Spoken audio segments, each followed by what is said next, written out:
Fala galera, tudo beleza? Nós estamos aqui para retomar um conteúdo muito importante em geografia econômica, que são os blocos econômicos. Bom, o que são os blocos econômicos? Para a gente retomar esse conteúdo, a gente precisa entender que os blocos econômicos são os acordos assinados entre vários países para que o comércio entre essas nações seja facilitado. Então, grupos de países são formados e existem vários tipos de blocos econômicos formados no mundo para esse comércio se tornar facilitado. E não só o comércio, como também o trânsito de pessoas. Então, cada tipo de bloco vai determinar o que é facilitado entre as nações, qual troca é facilitada entre as nações. E a gente vai ver esses tipos Bom, agora. galera, os tipos de blocos econômicos, então, que existem, a gente coloca aqui nessa tabela. Tipo de bloco, as tarifas alfandegárias que os países em acordo afirmaram, como é a circulação de pessoas em cada bloco, o sistema legal, tem blocos econômicos que interferem no sistema legal de cada país, outros exemplos, outras observações e, por fim, exemplo de bloco. E aqui nesse primeiro, o grau de integração. Os blocos econômicos são menos integrados, os que são mais integrados. Então, o que a gente vê? O primeiro tipo de bloco é a zona de livre comércio. A zona de livre comércio a gente tem como principal fator a liberação de barreiras comerciais entre os países membros, ou seja, os produtos de cada país eles passam a circular sem cobranças de taxas. Então as tarifas alfandegárias elas são inexistentes entre os países membros. Então, inexistentes entre os países membros. Importante, a circulação de pessoas entre uma zona de livre comércio, ela vai ser legal, ela vai ser legalizada? Não existe circulação de livre pessoas. Então, uma zona de livre comércio não existe livre circulação de pessoas. Apenas de produtos. Não há interferência no sistema legal dos países, também é bom salientar isso. Não há interferência no sistema legal.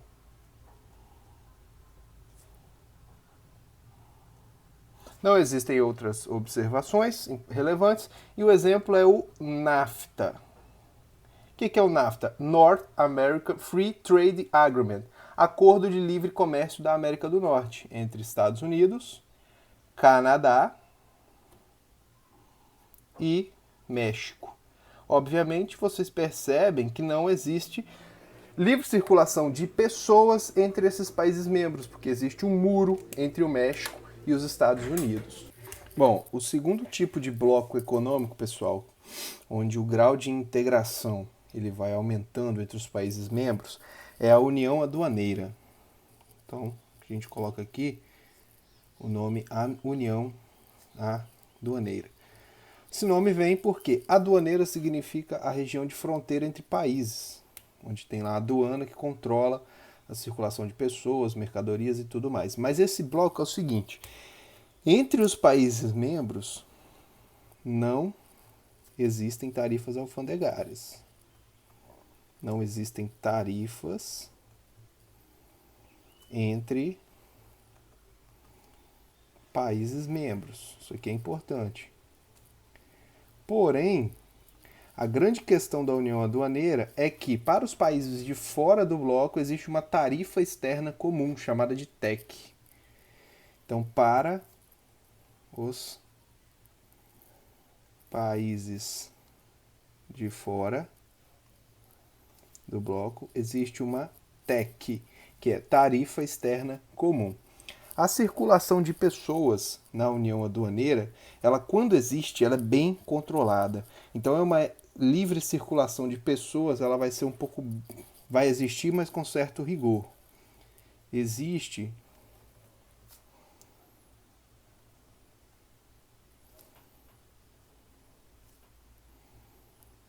com algum tipo de controle quando vai acontecer essa circulação de pessoas. Sobre a questão da legislação, não há uma interferência direta. com algumas exceções aí que eu vou explicar. Não há uma interferência direta.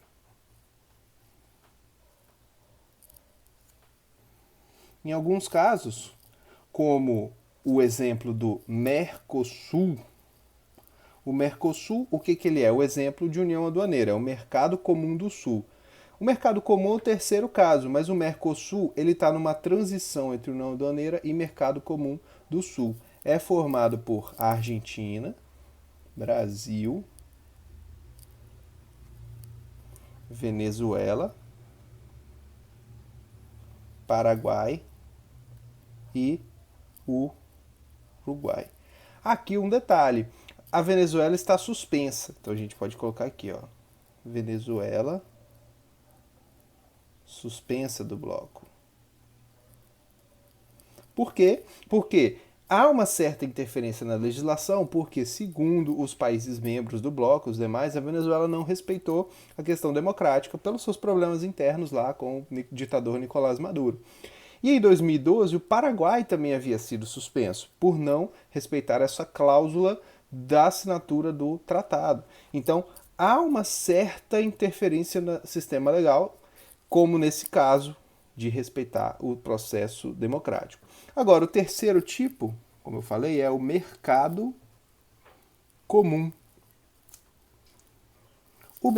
No mercado comum, os países membros, eles também não interferem, não existem, né, tarifas alfandegárias.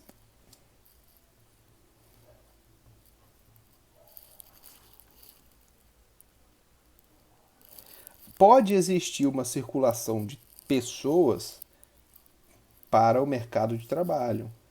Então, uma circulação de pessoas, ela pode existir para esse caso, para o mercado de trabalho. Então, já há um processo de liberação das pessoas para circularem dentro dos países membros. O mercado de serviços e também o mercado financeiro, ele acaba sendo legalizado entre os países no mercado comum. Então aqui em outros a gente pode colocar que o mercado financeiro, o que é o mercado financeiro? O mercado de capital especulativo, das bolsas de valores. Então o capital, ele vai circulando mais livremente entre os países membros. Um país do Brasil, uma empresa do Brasil, por exemplo, pode ter ações dentro de outra região, dentro de outro país desse bloco. Um exemplo, o Mercosul, que é a intenção do bloco, é que ele atinja esse grau de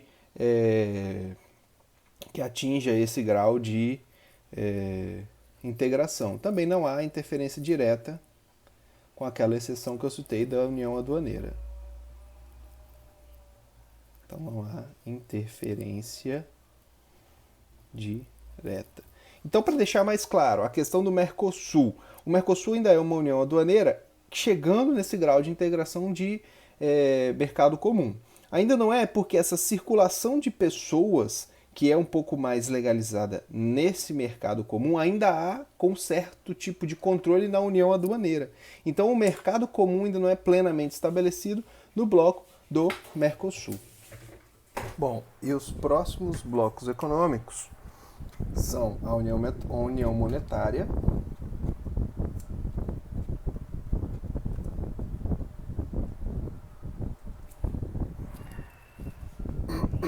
e a União Política e Militar. Mas primeiro, na União Monetária, aumentando esse grau de integração, a gente percebe também que, obviamente, não existem tarifas alfandegárias entre os países membros.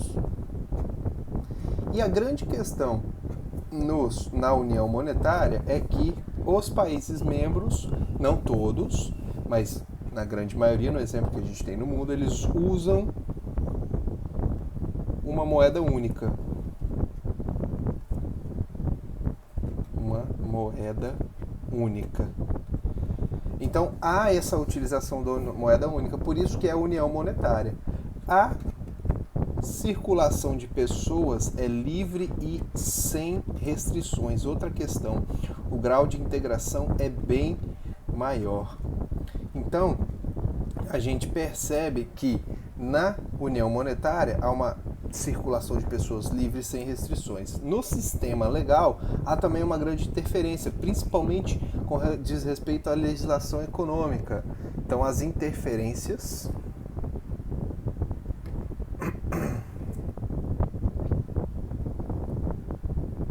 na legislação econômica. E aí, um exemplo que a gente tem é a União Europeia.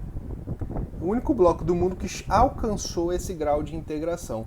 Por exemplo, a gente tem o Banco Central Europeu, que define as políticas econômicas que serão adotadas nos países membros do bloco econômico da União Monetária, União Europeia. E por último, não é apenas um bloco econômico, mas é a união política e militar. Nesse bloco aqui, a integração entre os países transcende as relações econômicas. Elas vão também para a relação política e militar, que fica unificada entre os países membros. E aí, também não há tarifas alfandegárias entre os países membros. Não há tarifas.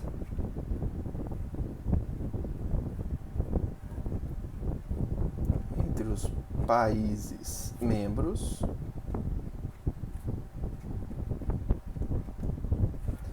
A circulação de pessoas é livre também e sem restrições.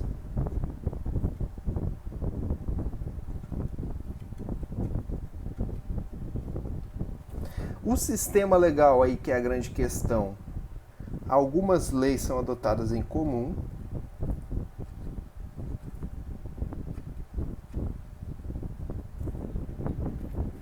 Em comum entre os países, porque é uma unificação do sistema político. Então é como se um país comandasse alguns estados, só que no caso são os países unificados. Outros exemplos, a política é unificada e também o sistema militar. O sistema de defesa é unificado entre os países.